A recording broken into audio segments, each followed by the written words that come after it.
Patricia, gracias al grupo de alabanza porque nos ayuda a centrarnos en el propósito de esta mañana. Navidad, ya entramos en periodo de Navidad y hoy es uno de los primeros días que vamos a tratar este tema, junto con los próximos domingos. He titulado esta mañana el sermón Un anuncio insólito que cambió la historia. Eso es algo que todos podemos ver, ¿no es cierto? Si hoy estamos en el año 2020 y vamos a celebrar, en el 2021 y vamos a celebrar 2022 es por algo, ¿no? Aunque muchos de los que están a nuestro alrededor lo quieran ignorar, la realidad es que si estamos en el 2022 es porque ocurrió algo hace 2022 años y sería bueno que prestáramos atención para ver qué ocurrió. Tienes alrededor de 14 o 15 años y acabas de recibir una noticia. La noticia es de que estás embarazada. Recibir esta noticia con 14 o 15 años es como una bomba, ¿no? Y no solo para ti, sino también posiblemente para tus padres, para tus conocidos y para tus amigos. De pronto todo tu mundo cambia, ese mundo aparentemente lineal en tu vida, de pronto se rompe con esta noticia. La cabeza está llena de pensamientos que no los puedes controlar, que van a una velocidad que no lo puedes frenar.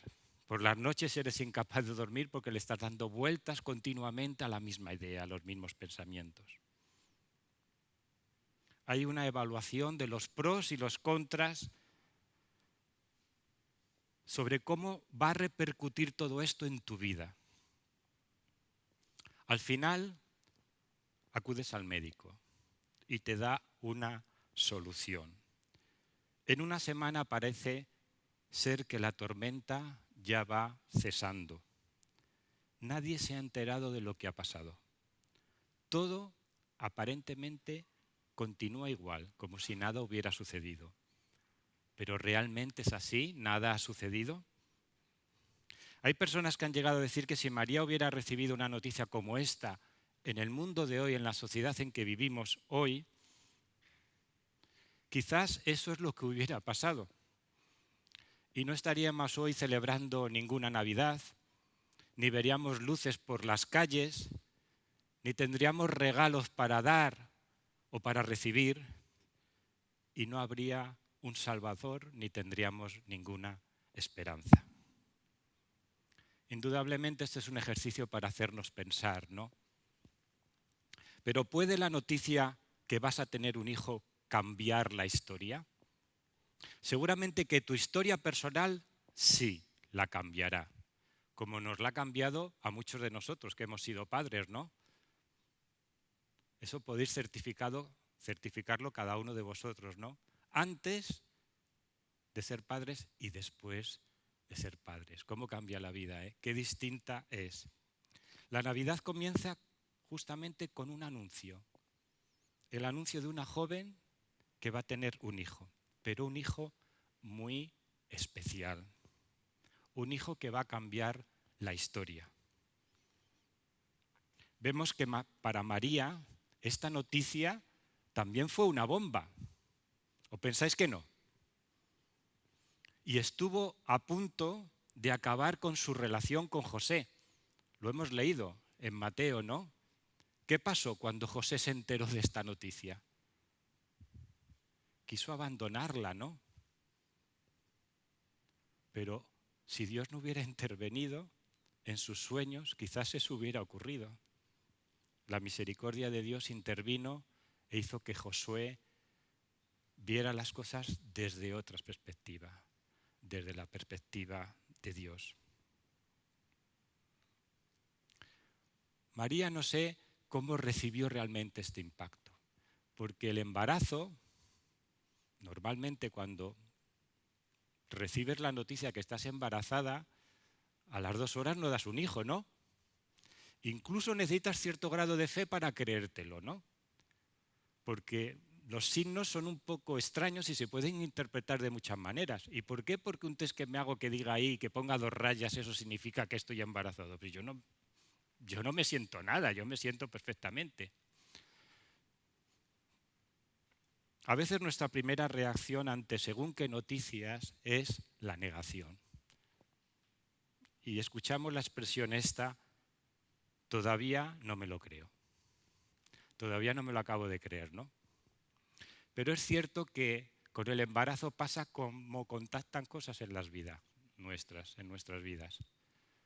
Tarde o temprano va habiendo cambios en tu vida y a los 9 meses el hecho de tener la barriga más aumentada no era porque habías comido mucha grasa, sino porque llevabas un ser dentro de ti y a los 9 meses aparece ese ser.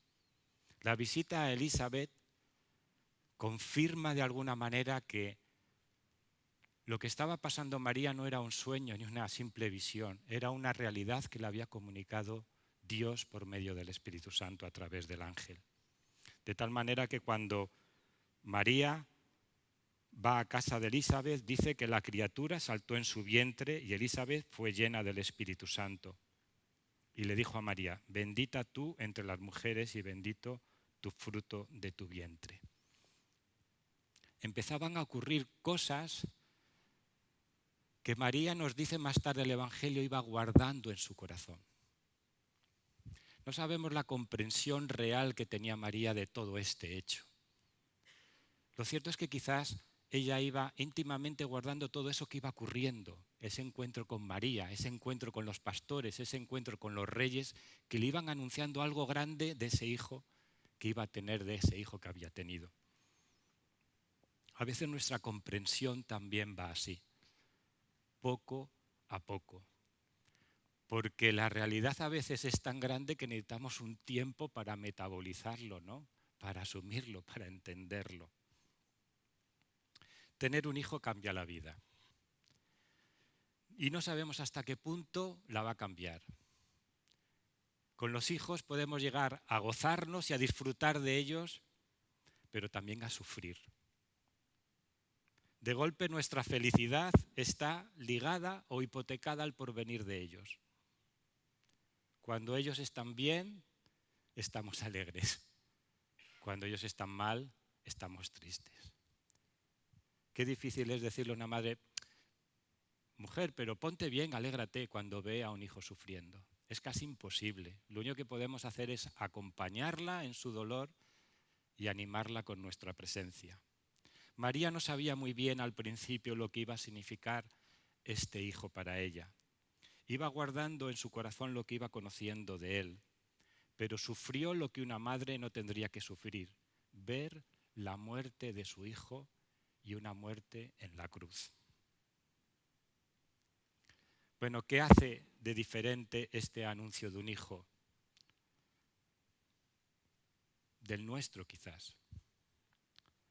Bueno, es una pregunta redundante, ¿no? Todos sabemos lo que es la Navidad, por eso estamos aquí, por eso es que este anuncio es un anuncio diferente.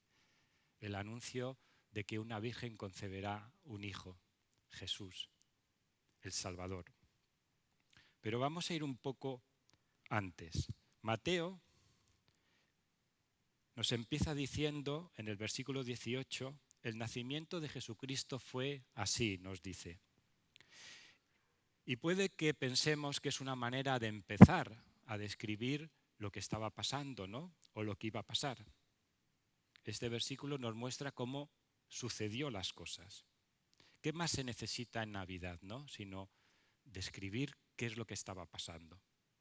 Y casi podemos obviar todos los versículos anteriores que Mateo se ha esforzado en transmitirnos y que no hemos leído, y a veces podemos alegrarnos de no haberlos leído, ¿no? Porque a veces no nos gustan las genealogías, ¿no? Nos dicen, venga, a ver, que eso pase rápido.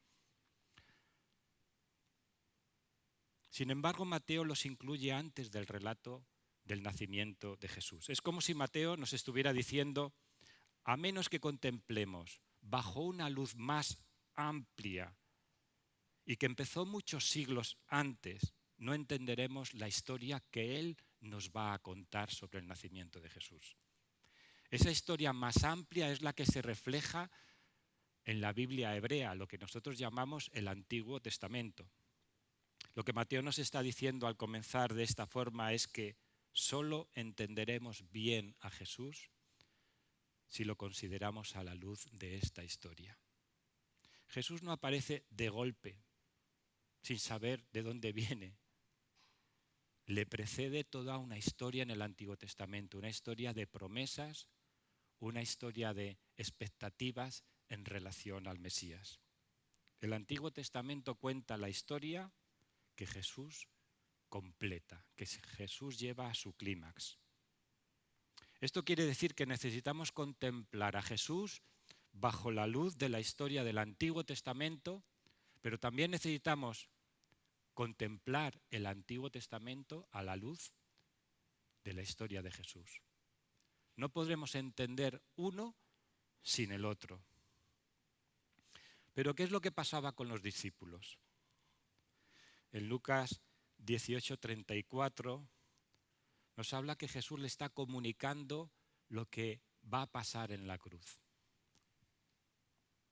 Pero parece como si la capacidad de los discípulos estuviera embotada.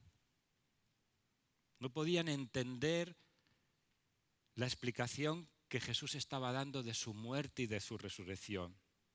Ellos tenían una perspectiva distinta de lo que tenía que ser el Mesías.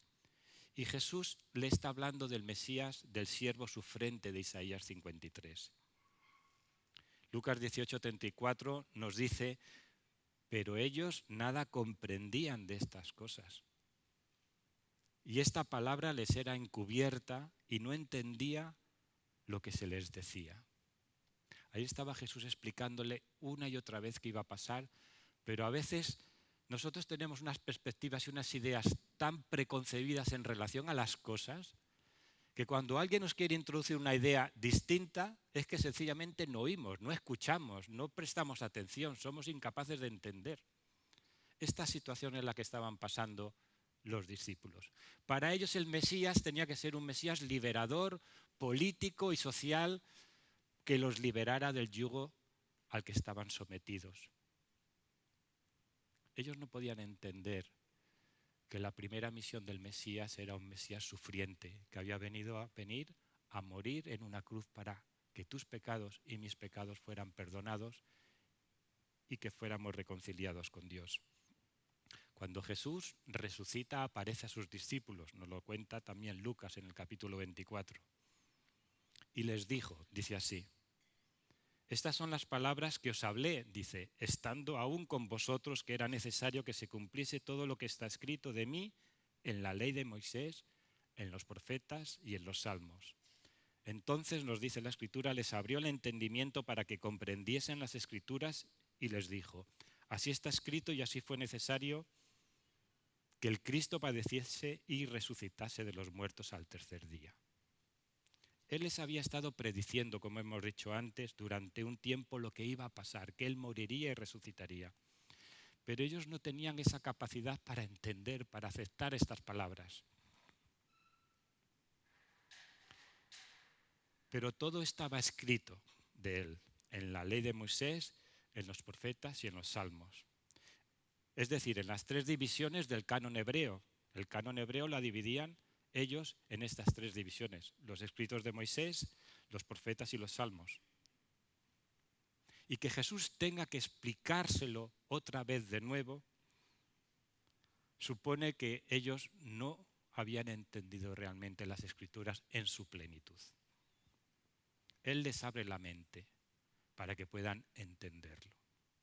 No sé cómo te encuentras tú. Seguramente que tienes unas ideas preconcebidas sobre muchas cosas, sobre Dios, sobre la religión o sobre la no religión, sobre tantas cosas en la vida. Pero Jesús quiere invitarte esta mañana que tú dejes que esta palabra de Dios penetre en tu vida, que abras tus oídos, que le prestes atención y que le preguntes a Él. Porque si abres tu corazón, Dios está cerca de ti para plantar la semilla de su palabra.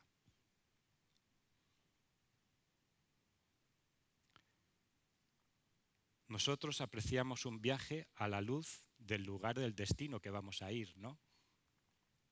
Cuando preparamos un viaje. Y cuando viajamos a través de la historia del Antiguo Testamento, vemos que hay una línea que va dirigida a un sitio. Y es importante saber que esa historia no es una historia que no nos lleva a ningún lado, nos lleva a un sitio y a un propósito, a un lugar. Nos conduce a Jesús. Esto es lo que nos explica Mateo, esto es lo que nos explican los evangelios. Esto es lo que nos explica el Nuevo Testamento. Es evidente que Jesús no vino en un vacío histórico y cultural. Es decir, no apareció de golpe, sin nombre ni nada. Jesús vino en una familia. Jesús vino en un tiempo específico, a una cultura específica, y no podemos entender su persona y su mensaje si no entendemos este vínculo. Es cierto que su mensaje es un mensaje universal, para todos nosotros. Pero no es un mensaje universal surgido simplemente de una reflexión filosófica, sino que está enmarcado dentro de las relaciones de Dios con un pueblo, el pueblo de Israel, el pueblo judío, con su historia y con sus expectativas y sus promesas. Esto es importante que lo tengamos en cuenta ahora que vamos a celebrar la Navidad, cuando nos pregunten. Hay tantas personas que ya desconocen tanto de la Navidad. El otro día me decía mi hija que explicando un poco la Navidad se daba cuenta de que muchos niños no sabían quién era Jesús. Pero esa es la verdad. Vivimos en un mundo que lo podemos tildar ya de poscristiano y tenemos que volver a hablar de Jesús. Porque la gente sí que sabe de luces, sí que sabe de villancicos, pero ha perdido el norte, no sabe quién es Jesús.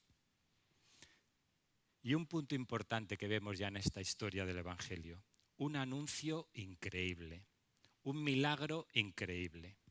Dice Mateo 1:23, he aquí una virgen concebirá y dará a luz un hijo. Hemos leído los dos relatos, ¿no? Uno, el de Mateo, quizás desde una perspectiva de José, y el de Lucas desde la perspectiva de María, ¿no? Y la historia de la Navidad empieza con algo inaudito, empieza con un milagro. Es decir, ya nos pone de entrada quizás un poco incómodos, ¿no? Porque hay un elemento sobrenatural, hay algo en lo cual tenemos que creer. Y nos cuesta creer, ¿no? Nosotros somos como Tomás, si no meto el dedo en las llagas, si no lo veo con mis propios ojos, si no lo palpo, no creeré. Ese es el corazón que anida en cada uno de nosotros, ¿no? En el mundo racionalista que vivimos, una declaración como esta es increíble y difícil de aceptar, al igual que otros puntos vitales e importantes del Evangelio, ¿no es cierto? Hoy para muchos estos relatos no dejan de ser quizás leyendas imaginativas y para algunos mitos religiosos. Para muchos la idea de una intervención divina en un mundo cerrado que se rige exclusivamente por las leyes naturales sencillamente es imposible y es algo que no se llega ni a plantear. Por tanto, para ellos la encarnación no ha tenido lugar. Es fe el primer paso que tenemos que dar en nuestro corazón para entender la Navidad. Si no, no vamos a entenderla. Sin fe no podemos acercarnos a Dios ni entender realmente lo que significa la Navidad. El relato de una virgen que concibe un hijo suscita una fácil reacción de parodia entre la gente que nos rodea. ¿Cómo puede una virgen quedar embarazada? Nos reímos, rechazamos como no creíble este propósito. Y rechazamos todo lo que no podemos entender, así somos los humanos. Si no nos entra en la mollera, o no existe, o no nos importa. Antes de este anuncio, un ángel del Señor se apareció a Zacarías. Nos dice en Lucas 1, Zacarías y su mujer Elizabeth eran dos personas ya mayores. Nos dice el versículo 7, pero no tenían hijo porque Elizabeth era estéril y ambos eran ya de edad avanzada. Habían tenido su periodo y se habían dado cuenta de que era estéril porque no habían podido tener hijos. Y ya tenían una edad tan avanzada que quizás habían entrado ya en un proceso de menopausia, que ya a lo mejor ya habían dejado hasta de orar que Dios le concediera un hijo. Porque a veces la realidad se impone tanto que dices, ¿para qué vamos a seguir orando por algo imposible, no?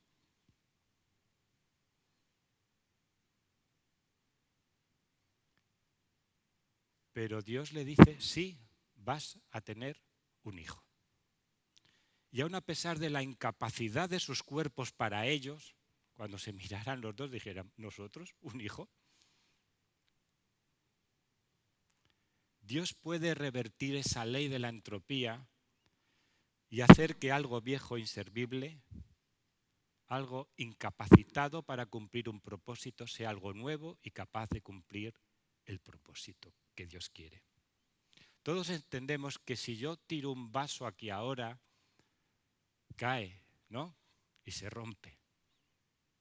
Eso es fácilmente entendible y comprensible para nosotros. Pero aceptar que ese vaso vuelva a mi mano y esté lleno de agua como estaba antes, decimos, ¿esto qué es? Esto es imposible, ¿no? Para Dios no hay nada imposible. En Dios está todo el poder y toda la soberanía para hacer lo que Él quiere. No tenemos una necesidad de racionalizar lo misterioso, lo que no entendemos, y meterlo dentro de nuestras coordenadas lógicas. Y eso es lo que hace Zacarías e incluso María. No eran muy distintos a cada uno de nosotros, ¿no? A veces pensamos que los antiguos se creían cualquier cosa, pero cuando leemos las historias y las reacciones de ellos, se quedaban pasmados. ¿No es cierto? Porque eso iba en contra de lo que esperable. Ellos no esperaban que Elizabeth quedara embarazada a su edad. Y María tampoco esperaba que ella pudiera quedar embarazada sin haber tenido relación con un hombre. Así pues, lo que está en juego al creer o rechazar la virginidad de María es el poder y la soberanía de Dios. ¿Creemos que Dios tiene poder? ¿Creemos que Dios es soberano sobre el universo y es poderoso sobre el universo? Dios da vida a quien quiere, cuando quiere y como quiere. Por esta razón, el nacimiento virginal de Jesús, ese nacimiento sobrenatural, forma parte de nuestra fe, de nuestro credo, y es importante en nuestra vida. La pregunta clave no es ¿cómo es esto posible? La pregunta no es ¿cómo es esto posible?, sino ¿hay algo imposible para Dios? Que es lo que le dice el ángel a María. Nada hay imposible para Dios. Y esto nos recuerda un pasaje de Génesis 18 que hace eco en Lucas. Y es la historia de Sara. El viernes habló Josué de los niños milagros. Y parece ser que toda la ascendencia hasta la venida de Jesús está anticipada por niños milagros. Y uno de ellos era Isaac, ¿no? Ya eran viejos, nos dice. Dice que el versículo 13, capítulo 18 de Génesis, entonces el Señor dijo a Abraham, ¿por qué se ha reído Sara diciendo, ¿será cierto que de dar a luz siendo ya vieja? Tenemos que perdonar a Sara, porque nosotros hubiéramos hecho lo mismo ante una noticia como la que recibió Sara ya a una edad avanzada. Iba a tener un hijo. Diría para sí, esta no sabe cómo yo me encuentro por dentro. ¿Cómo voy a tener un hijo? Si es que yo ya no puedo ni con mi alma, a lo mejor, de mi edad. Pero le responde, ¿acaso hay algo imposible para Dios? ¿Hay alguna cosa difícil para Dios? Al tiempo señalado volveré a ti y según el tiempo de la vida, Sara tendrá un hijo. Y Sara tuvo un hijo, Isaac. Es cierto, sin misterios, la fe, ¿de qué sirve? Lo que tú puedes llegar con tu propio razonamiento, con tu propio escrutinio, eso no es fe. Para eso no se necesita fe. Hay muchos que han llegado a la conclusión, según las evidencias que ven en el universo, de que hay un Dios. A esto se le llama deístas. Observan el universo, ven y dicen, realmente tiene que haber un Dios. Pero a los deístas les cuesta mucho creer que ese Dios es todopoderoso, que ese Dios es soberano y que ese Dios interviene en este mundo. Y sí, estos capítulos que hemos leído hay un misterio. Las personas encuentran en el misterio, es decir, en lo que no entienden, una excusa para no creer. Pero el misterio también puede ser un estímulo para nuestra fe. Porque sencillamente una fe sin misterio dejaría de ser fe. También nuestros físicos y nuestros astrónomos tienen fe. Ellos hablan de un universo misterioso, porque son incapaces de entender con su mente limitada los entresijos y la realidad del universo que nos rodea. Los físicos hablan de teorías cuánticas para explicar lo pequeño que ellos mismos no son capaces ni siquiera de entender ni de poder describir. La Navidad empieza, por tanto, con un test que pone a prueba nuestra fe. Y esto es algo que nos tenemos que plantear tú y yo hoy. ¿Estoy dispuesto a creer que para Dios no hay nada imposible? Si esto es así, entonces creeremos en el milagro de la concepción virginal de Jesús. Y permitirme un inciso. A veces hemos subido a los altares la virginidad de María cuando la atención debería de estar puesta más en la acción de Dios, en la acción del Espíritu Santo. Dice el versículo 34, entonces María dijo al ángel, ¿cómo será esto? Pues no conozco varón. En el versículo 35 dice, respondiendo el ángel le dijo, el Espíritu Santo vendrá sobre ti y el poder del Altísimo te cubrirá con su sombra, por lo cual también el santo ser que nacerá será llamado Hijo de Dios. Algunas confesiones religiosas han hecho de la virginidad una virtud. Y yo no encuentro esto en la palabra de Dios. El énfasis de este pasaje no está tanto en la virtud de la virginidad de María, sino en el hecho de que Dios es capaz de implantar una vida en María sin intervención de ningún ser humano.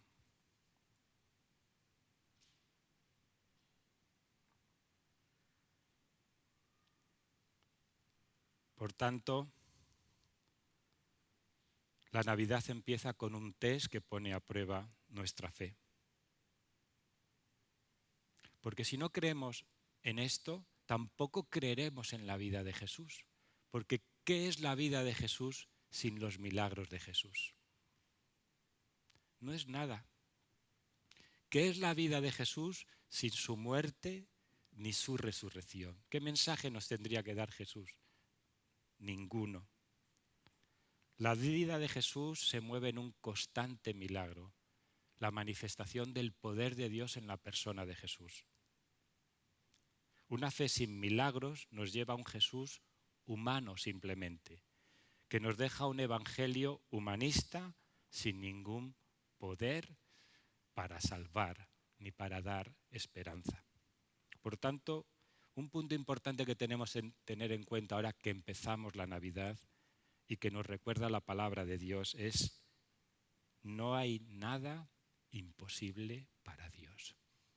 No hay nada imposible para Dios. Pero la Navidad sabemos que es algo más. Es el nacimiento de un Salvador. Jesús nos revela el propósito de la Navidad. Dice Mateo 1:21, y llamará su nombre Jesús porque Él salvará a su pueblo de sus pecados. El propósito de la Navidad es la salvación. Jesús, ¿qué significa? Salvador. La salvación es lo que nos viene a traer Jesús. Pablo lo explica a su manera en Gálatas 4:5. Dice, pero cuando vino el cumplimiento del tiempo, Dios envió a su Hijo, nacido de mujer y nacido bajo la ley, para que redimiese a los que estaban bajo la ley a fin de que recibiésemos la adopción de hijos. Y hay un pasaje que me gusta mucho que está en Lucas 5:23-24. ¿Conocéis este pasaje del paralítico, donde unos amigos llevan al paralítico para que Jesús lo cure y lo sane? ¿Y qué hace Jesús en un principio? ¿Qué les dice? Le dice al paralítico, tus pecados te son perdonados. Y todos los que están ahí se quedan un poco como diciendo, ¿y este? Y Jesús les dice, ¿qué es más fácil? ¿Decir tus pecados te son perdonados o decir levántate y anda? Pues para que sepáis que el Hijo del Hombre tiene potestad en la tierra para perdonar pecados, dijo al paralítico, a ti te digo, levántate, toma tu lecho y vete a tu casa. ¿Qué es lo más importante? ¿Qué es lo principal en nuestras vidas? Indudablemente, lo inmediato del paralítico, ¿qué era? Pues que lo levantara de esa parálisis y pudiera andar, ¿no es cierto? ¿Cuántas necesidades inmediatas vemos en nuestras vidas, no? Si estamos enfermos, queremos ser curados, ¿no? Si no tenemos dinero, pues queremos tenerlo. O si no tenemos trabajo, queremos tenerlo. O si estamos solteros, queremos estar casados, a lo mejor, no lo sé. Nuestras necesidades inmediatas son tantas y tan variadas, pero desde el punto de vista de Dios, ¿cuál es la más importante? ¿Qué es más fácil decir? ¿Tus pecados te son perdonados? O levántate y anda. La necesidad más importante del ser humano, de cada uno de nosotros, es que nos reconciliemos con Dios. Que recibamos el perdón de Dios que solamente Jesús nos puede dar a través de su muerte y de su resurrección. Esa es la realidad. A veces queremos cambiar nuestra situación inmediata, nuestra situación social e incluso nuestra situación política, como esperaban los judíos. Pero Jesús viene a traernos en principio el perdón y la reconciliación con Dios. Por eso vivimos en un tiempo de espera. Los teólogos lo llaman el ya, pero todavía no. Por eso los judíos están perplejos porque cuando nosotros le anunciamos que ya ha venido el Mesías, ellos no pueden entenderlo y dicen, no, si el Mesías hubiera venido, ya no habría enfermedad en este mundo, todos seríamos felices, todo este mundo sería distinto a lo que es. Y vemos que desgraciadamente no es así. Nosotros esperamos que sea así en la segunda venida de Cristo, porque no entendía que su primera venida del siervo sufriente era para venir y morir en una cruz por nosotros, para reconciliarnos con Dios. La Navidad es alegría y celebración, pero su mensaje esencial nos recuerda que hay un asunto trascendental que arreglar, y es mi relación con Dios, mi salvación eterna. De todos los regalos que podamos recibir en estas fechas, tanto físicos como no físicos, digamos, uno sobresale sobre todos, y es el perdón que Dios nos trae a través de Jesús. Lo que está en juego es mi relación con Dios y, en consecuencia, mi destino eterno. Esto es realmente lo más importante. Y no es que Jesús no considere importante todas esas inmediateces que a nosotros nos presionan cada día y que presionaban al paralítico también. Jesús también le curó a él. Y es cierto que Dios ha intervenido en momentos de la historia de una manera más, más vistosa que en otras. Y cuando vino, era como un anticipo del reino de Dios. Y Él curaba y sanaba y nos mostraba lo que iba a pasar cuando Él viniera en el reino de Dios. No es que Dios no tenga el poder para curar, para sacarte de tus problemas inmediatos, pero la primera prioridad es que tú te reconcilies con Dios, que tú tengas el perdón de Dios, que tú nazcas de nuevo y recibas la vida eterna. La Navidad no sería completa sin alzar los ojos a la cruz. Y podemos aplicar esto al texto de Hebreos y podemos decir que celebrémosla puestos los ojos en Jesús, el autor y consumador de la fe. Celebremos la Navidad. Quizás sacando este versículo fuera de su contexto, puestos los ojos en Jesús, el autor y consumador de la fe. Por tanto, la Navidad nos recuerda también no solamente el poder de Dios, sino la necesidad del hombre, la necesidad de un Salvador. Y esto nos recuerda el amor de Dios. Y vamos a ir terminando. Pero la Navidad también es algo más. Nos habla de un Dios cercano, de un Dios que está con nosotros. Dice que el Verbo se hizo carne y habitó entre nosotros. Qué distinta es la fe nuestra de la fe de otras religiones. Nosotros no creemos en un Dios solamente que está ahí arriba observándonos, sino uno que se ha implicado en carne y hueso y ha andado con nosotros y ha sufrido como nosotros, más de lo que nosotros podíamos sufrir, y nos entiende en nuestro sufrimiento, en nuestras frustraciones, en ese caminar por la vida a veces tan duro que tenemos ganas de tirar la toalla y mandarlo todo al... No, porque a veces la vida no es fácil, no es cierto. Los teólogos hablan de la trascendencia y la inmanencia de Dios. Y esto es exclusivo de la fe cristiana. No la encontramos en ninguna otra religión. Dios está por nosotros, Dios está con nosotros, presente con nosotros.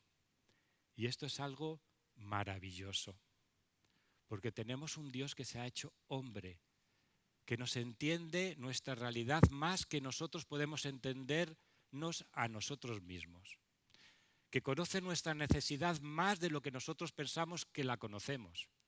Seguramente que el paralítico conocía su necesidad, ser resuelto de su parálisis, pero Jesús conocía una necesidad más importante en él, la necesidad del perdón, la necesidad de ser reconciliado con Dios. En momentos de tribulación, cuando nos preguntamos perplejos dónde está Dios, en un mundo donde muchas personas empiezan a sufrir ya de una manera real la soledad existencial de un mundo y de un universo inmenso y, según ellos, indiferente a la vida de ellos. Nosotros decimos que Dios está cercano, que Él no está indiferente a tu sufrimiento, que Dios no pasa de ti, que el universo te puede parecer indiferente, pero que Dios no es indiferente, que Jesús no es indiferente a tu sufrimiento. Dice, pues en cuanto Él mismo padeció siendo tentado, es poderoso para socorrer a todos los que son tentados. Porque no tenemos un sumo sacerdote, dice Hebreos. Lo podríamos poner en positivo, porque tenemos un sumo sacerdote que puede compadecerse de nuestras debilidades. Uno que fue tentado en todo según nuestra semejanza, pero sin pecado. Por tanto, dice, nos podemos acercarnos porque Él está cerca para poderlo hacer. Dice, pues, acerquémonos confiadamente al trono de la gracia para alcanzar misericordia y hallar gracia para el oportuno socorro. Él está por mí y conmigo ahora. Dios está por nosotros y con nosotros. ¿Puede haber un mensaje de aliento mayor en estas Navidades? Ahí está la verdadera alegría de la Navidad, el motivo central de nuestra celebración. Por esta razón, cuando los magos de Oriente vieron la estrella que se paró en Belén, nos dice Mateo 2:10 que se regocijaron con un gran gozo, con un grande gozo. Nosotros hacemos lo mismo porque en la Navidad recordamos y celebramos el poder, el amor y la salvación que Dios nos ha traído y la cercanía de Dios, la presencia de Dios. Esta es nuestra Navidad y espero que la podamos celebrar realmente con alegría y con gratitud. Pero no podemos terminar sin una referencia a María con la que empezamos. Esa chica joven de 14 o 15 años, que quizás sin saber todo lo que se le venía encima dijo estas palabras: hágase conmigo conforme a tu palabra. Con su fe y su disposición nos ofrece un ejemplo para que el reino de Dios siga avanzando. Ella le dijo sí a la propuesta de Dios. Y Dios nos hace a nosotros cada día propuestas. Algunas más alucinantes, como la de María, pero algunas quizás menos. ¿Cuál va a ser nuestra respuesta? María es un ejemplo para nosotros. Hágase conmigo conforme a tu palabra. Que Dios nos ayude también a obedecerle y a seguir en ese camino en estas Navidades. Que el Señor os bendiga.